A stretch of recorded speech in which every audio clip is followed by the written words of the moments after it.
好，那我所观察到的是，我不知道应该全国各地的部队都是这个现象，除非他就是要在军中体系发展的，否则大家都认为说我是怎样，我是被困在军队里的，对不对？有没有那种感觉哦？困在军队，是说啊，要不是我在当兵，我在外面因为怎样，我都这样雄心壮志，就觉得说离开军队以后，他可以一展长才。哦，都这样呢，我还没有遇过不是的呢。站哨嘛，那个正哨、副哨，我们义务役拿枪要听那个这边干够干1个小时，然后换上哨，再继续听他干够干1个小时，然后就是这样，每个都说出去外面要做什么大生意，要怎么样。我听了我就觉得好有道理哦，支持你，加油，我都嘛这样。人家那边讲的那么嗨，你去泼人家冷水，到底是要对吧？虽然我手上有枪啊，但我也不敢开，这样很夸张啊。他们都是这样想，然后这几年下来，我房地产的经验让我深刻的体认到，就是说我这个建议应该是很难出错，就是你退伍之前，你赶快把那个贷款都给它办出来了，你退伍之后混得怎样再说啦，再研究啦。军人买房更优势哦，买中古3房，退伍后直接做包租公。先说结论哦，政府有针对职业军人提供比较优惠的房贷方案。虽然条件没有比新青安好了，但是那个利率还是比一般民众还再低一点。我是买房阿元，订阅买房阿元，我先祝你老了有房也有钱哦。我们上一支影片在聊了房仲店在狂倒吗？如果你还没看过的话，可以看一下。那今天我来跟你讨论职业军人好买房吗？哦，那这次我们来聊军人买房哦，是因为看到这个讨论，那我们就来聊一下。照顾 Podcast 的听众内容，我大概讲一下。这发文是在说哦。原 po 说他表弟是义务役，然后他班长就在洗他说赶快签下去哦，签下去之后很快就可以买房了。很多这个上市很多班长都已经好几栋房子了，怎样的哦。所以原 po 就来发问这样。那为什么班长会那么积极？你应该也知道，就是募兵嘛哦。那他们会有一些奖励这样。我那时候当兵也是一直鼓吹，各种鼓吹那边签一下，就是很扯。我们讲一件事情，就是反正新训嘛，新训那边，然后我们等吃饭，然后我们蹲着好，然后就说不知道讲什么，然后就起立好，他们是先讲的，不是那边宣布，然后先讲的，然后有意愿去找他们，然后起立好，就有几个12、13个起立，然后就叫他们就走了哈。那我们其他人就是进餐厅。进餐厅，我是在嘉义中科的金北营区，什么金南快乐夏令营、快乐营什么有没的，好，然后我是在金北，好，什么猪脚饭啊，对啊，那个我不敢吃就我不知道，我不敢吃哦。然后后来出来，然后问他那个同梯嘛，就问他说啊，你们刚刚被叫出去干嘛？就说他们之前有说想签志愿役要去找他们哦。然后去找那些干部，然后找那些干部之后，他们就要起立嘛，然后去解释那个志愿干嘛，然后吃麦当劳。你们早讲嘛，对不对？你就说，那个有意愿的话吃麦当劳，那其他人给我吃餐厅。好，你看那个起立人会不会变多？然后对啊，会被诈骗的麦当劳的参数也会变多啦，就是这样。好，总之我们来聊这个职军买房这件事情哦。之前也有其他会员来问我，他也是职业军人哦，那我记得是快退伍这样子哦。那先说结论，当然推荐啊，因为房地产的属性哦，本来就很适合军人哦的操作，而且军公教本来就是银行特别喜欢的族群，这你也知道。所以啊，政府针对军人有什么居住政策？那我查到的资料主要就2个，如果有其他的话，欢迎底下补充。第一个是比较优惠的房贷方案哦。2016年行政院通过《军人及其家属优待条例》修正案，授权国防部可以请金融机构提供现役军人的优惠房贷。那像台湾银行就有不是说台湾的银行，是台湾银行就有提供国军贷款优惠方案。那贷款的条件跟一般的首购是差不多，利息比较低可以给到 2.15%。哇，这真的是低那虽然是赢不过新青安但现在新青安一生一次绑名下无房不能出租嘛那如果你是职军，你不用新青安的话，是可以考虑这个方案的以前还有那个什么军宅可以排队买就什么国宅那种，那现在应该是很少见了。第二个是租房政策政府有针对军人提供社会住宅，像这一篇这个标题我念一下，中央地方携手兴建警消及军职社会住宅，改善生活品质。那内容就是现在正在盖军职社会住宅截至去年12月截止，已提供基层警消入住社会住宅，共计18处443户。然后新建中3处495户，那之后应该会越盖越多。最后你要知道军人自产适合买什么物件哦。那接下来我们就讲说，依照军人的这个职业的特性，他适合自产哪种物件？隔套吗？你确定吗？哦，那我会推荐的还是中古三房哦。你可以不用评车啊，反正就是看军人你能够到哪里。你当然最好的就是中古电梯大楼3房评车嘛哦。这个也没有什么厉害的原因。就是不用管理啊，应该说管理的事情非常非常之少。我自己也有朋友在做职业军人，我不是说他不好，只是说军人的特性哦，真的是比较特殊就要服从单位的调度跟命令，所以会怎样？会消失，人会消失哦，尤其是海军哦，消失。真的遇到好几次哦，本来就是约好了饭局突然就不来也不先讲，然后就不见了这样哦，然后出去玩然后人不见了哦，放鸽子怎么样？这个就是职业特性。然后他有空的时候反而都很诡异，那种深夜这样哦，那种刚离营，他一旦消失是真的都联络不到了。现在比较好了，很多单位都开放带手机哦，有些机敏单位好像还是没开，尤其是海军出去就出去了。那以前还没开放的时候，是真的就断了联系这样。那找不到人真的是常态，因为我们也知道他就军人嘛，所以大家也不会去怪他，也不敢哦。那我要表达的是说，所以军人要自产，真的是要找那种不用管理的，我跟你说，不然到时候你像那个管理隔套哦，套房的租客，房东我的电灯不会亮房东我的怎样又怎样，然后你要怎么办？你刚说好，你第一个你无法接到及时的电话或 LINE 哦，再来是好，那我下个月离营的时候我再帮你修，怎么可能嘛哦，那一定会被房客骂。所以一定是要选什么，就是那种你什么都不用管，然后时间到钱就会进来的房子。当然我知道啊，因为什么代租代管、包租代管那个也行哦，但是它就会被拿走一点。就是看我觉得这个3房平车电梯大楼这样子的租客是最没有事情的，然后又稳定又长，相当的适合职业军人。而且中古的3房也比较便宜那房贷缴起来比较没有压力，因为军人的职业特性就是这样。那我跟你说什么？你是军人，然后来，我跟你讲你要努力的在本业上牺牲奉献，然后你要想办法找时间发展副业，不很奇怪吗？你军人呢，你发展副业还是你就要拿着大疆，然后在那边拍你的军营一日生活，军旅 vlog， 你拍会不会出事所以还是先不要军人要做副业，所以军人很容易被揪去投资，然后又被诈骗，就是这样。因为他不能做自己的副业，又没有时间嘛，所以他们很容易会被说钱放谁那边，然后几趴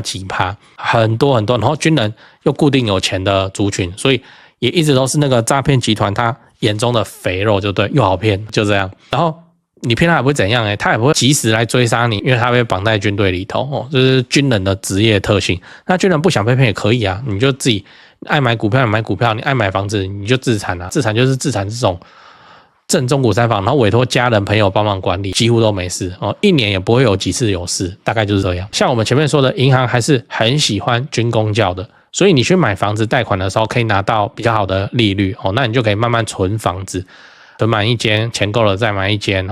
等你退伍的时候就早就是包租公了嘛然后退伍还有自己的小终身俸。就这样那也是一条可以考虑的路你看我讲的多么的保守就说军人这个职业我是真的是不熟了，我是有职军的朋友，但我毕竟就没有，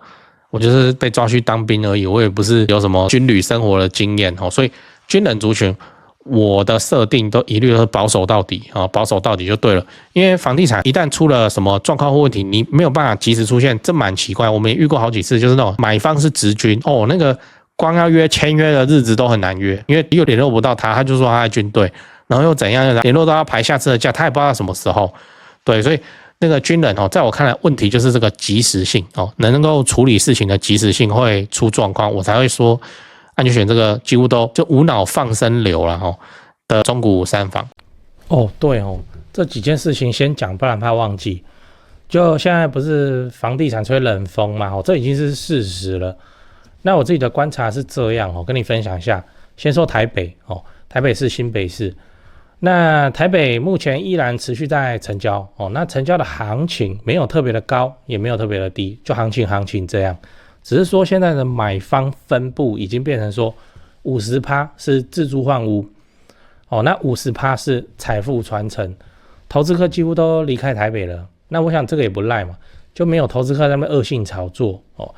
那前面讲到那个50%自住换屋，自住换屋很重要的考量就是小朋友的学区哦，所以蛋黄依然非常坚挺哦。那50%的财富传承哦，那财富传承讲的就是就天龙人嘛哦，有钱的天龙人，那通常都是怎样？长辈就是看生几个小孩，然后每个小孩一人帮他们买一间这样哦，要给小孩的这种属性，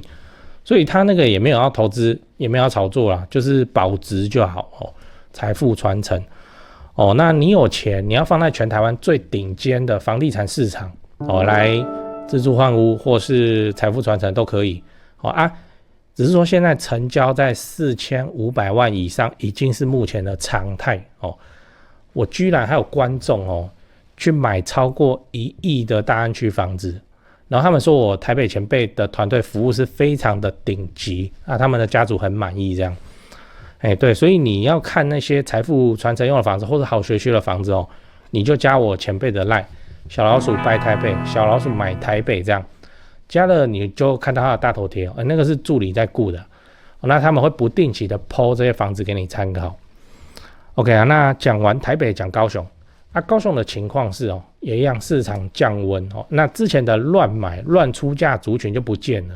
我认为这样很好，因为这样子我们就可以专心瞄准重大建设，就比较不会有那外行乱出高价的乱，你知道。那自从我拍了会员影片我会员影片不是都会拍重大建设嘛，那陆陆续续我拍了高雄的重大建设有楠梓台积电到凹子底3大开发案，富邦凹子底 BOT 案，到71期4地重划，新高雄火车站，到亚洲新湾区你们观众很奇怪我拍一个重大建设，你们就跟着买一个重大建设附近。高雄我是很有信心没想到说这个观众好像比我还有信心买的比我还贵，买的比我还多真是蛮夸张那看好高雄，你瞄准重大建设，就找我推荐的台湾房屋美术之星店那在高雄你要卖还是要买那你就给他们一条龙就好了，就跟我一样，我过去10几年都是他们处理的，这是真的那我付的中介费这样子加起来早就超过7位数，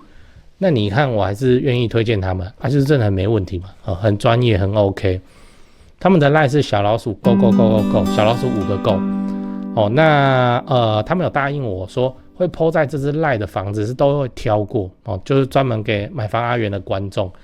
那这些房子都怎样，都适合自产，也都在重大建设旁边，你可以加那个 LINE 来看看高雄没有台北那么贵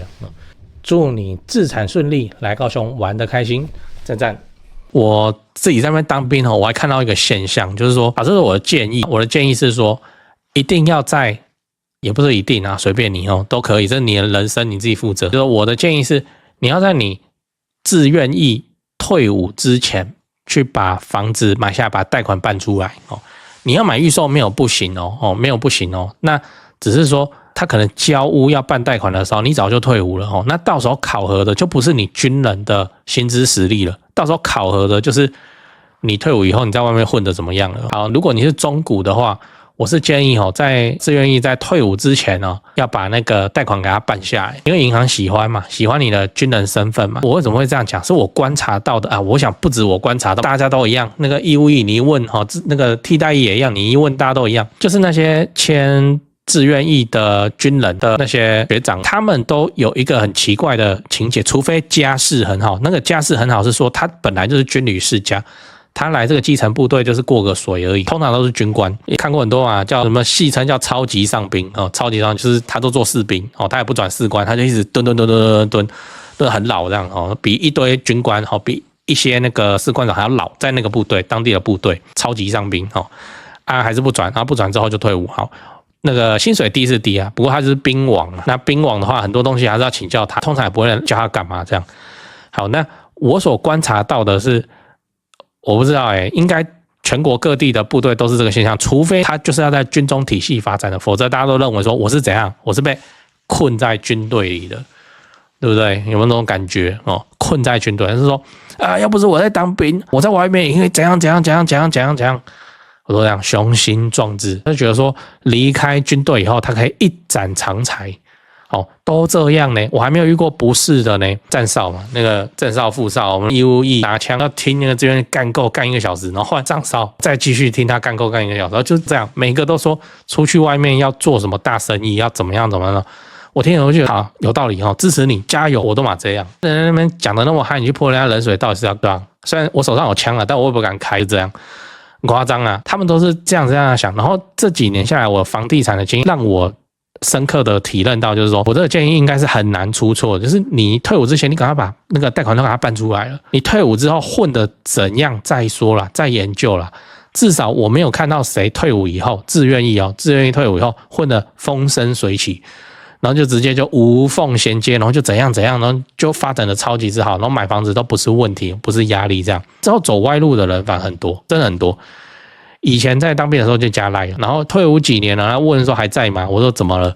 我想要揪吃饭，然后他说你还有没有布置可以卖我1本5000块？林老师，你当初退伍的雄心壮志都跑到哪里去了？这样子还不止一个。对啊，那你说他在那边跟人家要布置来卖布置，他银行要怎么办贷款？所以就要怎样？就是你还是军人身份的时候，把贷款办下来会比较理想啊，这会得到很多其他的好处这好处是说，你就要缴房贷嘛。如果你买的中古屋，你就要缴，你买预售也是要缴你就要缴房贷嘛。那你就缴，虽然有在出租，但你还是要贴钱的状态。现在应该是这样。那这种情况会怎么样？这种情况就没关系，你就是安安稳稳、安安分分的缴下去，去缴那个房贷。不然军人很容易乱花钱真的是很容易乱花钱我们讲说我们那个义务役对啊，义务役当然问下来有几个家里比较好的嘛，我们都不敢这样花呢。我们看那些军人怎么都这样子花，很恐怖他叫你扫垃圾，然后我就扫，然后清那个垃圾桶，清很多那个票据不是什么重要的东西，就是他们回来乱丢票据我应该刷卡刷那个游戏点数，我也不知道什么游戏9000多块，我靠！结果我们一个基层野战部都课长好几个呢，对啊，打手游，然后钱就一直花他们也不是说那个收入多有钱，然后就这样的花。那你看如果他要背房贷不就他在花这些钱之前会先想一下，对啊，所以房地产是一种防御性的资产。你说你要靠房地产赚大钱干嘛？短时间之内做不到，真的做不到，几率超级之低。你几乎摸不到一种房子叫做你今天买了，等1年明年都更，哪有那么顺利的事情？如果今天买明年都更那个房子现在已经是现在进行式的天价所以房地产是防御性的资产，它本来就很慢。防御性的资产讲的除了保障你的财务以外，影响的心理层面就是说，它会保障你不要去乱花钱，因为你要缴房贷我相信就一个有在缴房贷的职军跟一个没在缴房贷的职军，那个没在缴房贷的职军也不会说在过了3年，同样都是3年发下去，两个一个缴房贷缴3年，然后另一个人就不缴房贷，快快乐乐过日子3年。我不相信没房贷的人存的钱会比较多，军人很容易乱花钱，因为苦闷这是一个补偿心理。我现在是这样想的当然讲这个我也不是专家，我一定是错的没差就是闲聊。就军人很容易有人补偿，就觉得他被关在里面，所以他花钱他就要花就是这样爽就是干嘛，然后放假没多少时间，所以他们就要去外面就要痛快就唱歌喝酒OK 好都可以，就有那个补偿，就是那个钱花起来真的很快，然后又卡到了军人职业的特性，叫做收入很单一。它不像我们退伍之后进民间企业工作，然后自己拼一点，然后自己抽时间还能够培养技能去发展一个什么小副业，都这样没有军人大概就是这样单一的收入不然就是投资投资有成那个人没有骗他，然后就帮他怎样，不然很难真的很难所以军人的开源没什么好开源的，开源开下去好像都出事，要么违法的事情要么就是开源，军人就不要再想了那节流的话，军人比较能做。那你有缴房贷，你房贷正在缴的情况之下，就帮你节流，自主节流就这样。我也不知道说我们军人怎么样就是说，大家去做军人都是年轻嘛那年轻当然都有那种闯荡的心态，只是因为现实的关系，就是签字愿意需要那一份薪水，那就会衍生很多。你看，又青春又躁动的情况之下，要在军队里头生活，除非你是那个先天当兵圣体，不然怎样都是不平衡的嘛。尤其放个假，然后那个亲戚朋友们讲外面的花花世界，对不对？很多，我还有听说什么欠债，然后签字愿意的因为他躲在军队里之类，有的没的都有。军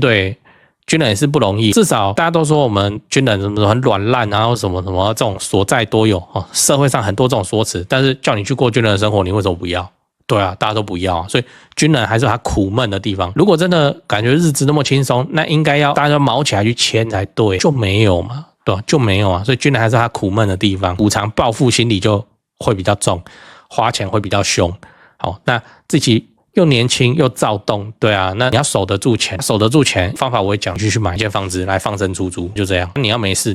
就是三房，你人消失事也不会怎么样，而且三房。我之前影片也说，就是他的家庭住客那个有男主人在，有什么小事情他会自己处理，因为他觉得找房东很麻烦，硬要等到房东来处理，他先被他老婆骂死了。所以这是我提供了一个防守军人资产的一个方式，就是买房子吧，然后军人贷。